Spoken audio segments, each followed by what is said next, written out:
Святи, крепки, святи, безсмертни, помилуй нас. Да се помолиме на Господа. Господи, помилуй. Господи Боже наш, верен во своите зборови и вистини, во своите ветувања, кои си им дарувал на Твоите маченици да се подвизуваат со добар подвиг и текот на побожноста да го завршат и да ја сочуваат верата на вистинското исповедање. Самиот и пресвет владико, по нивните молитви биди умолен и дарувај ни нам, Твоите недостојни раби, да имаме дел и наследство со нив, да бивајќи нивни подржаватели, да се удостоиме и со благата што ним им припаѓаат, по милоста и човеколюбието на Твојот единороден Син, со кого си благословен со пресветиот и благ и животворен Твој Дух сега и секогаш и во вековите на вековите. Амин. Исполнете на свата и духови Твојево. Нашите глави да ги преклониме пред Господа. Тебе, Господи.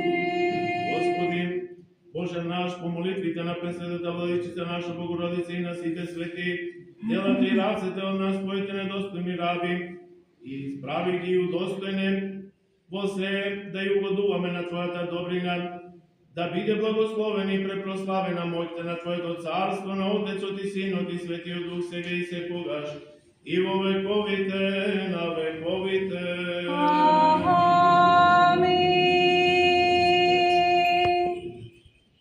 Вход да биде и входот на Твоите свети ангели, кои заедно со нас служат и ја славословат Твојата добрина, да што Тебе Ти прилега секоја слава, чест и поклонение на Отецот и Синот и Светиот Дух, сега и секогаш и во вековите на вековите. Подигнете ги порти горништата своји, подигнете се вечни порти и ќе влезе царот на славата. Господ крепок и силен, Господ силен во борба, Господ над војските, Он е царот на славата. Господи, Гоцевски. Чинот на ослитувањето го изврши надлежниот архиреј, неговото преосвештенство епископ Делчевско-Каменички, господин Марко, во служение на повеќе свештенослужители од Делчевско-Каменичката епархија.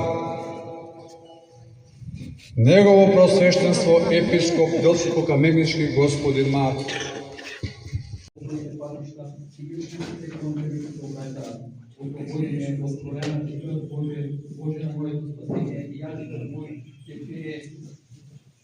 За Твоето избавување. Господи, отвори ја устата моја и устата моја ќе ја објави похвалата Твоја, зашто жртви не Ти се мили, кога би ги принал се паленици и не би ги примил. Жртвата пред Бога е струшен дух, срце понизно и смирено Ти Божи наоцрвуваш. Господи, направи му добро на Сион, според Богородица Твој, обнови ги за бродите Иерусалимски, тогаш ќе ги била чудени светите на правдата, а во симатата и светите на паленици. Тогаш на Твојот олтар се присуствуваат елци.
воскресна во третиот ден според писмото и се вознесе на небото и седи одесно на Отца и пак ќе дојде со слава да им суди на живите и на мртвите и неговото царство не има крај. И во светиот Дух Господ, кој живот твори, кој исходи од Отца, на кого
Oh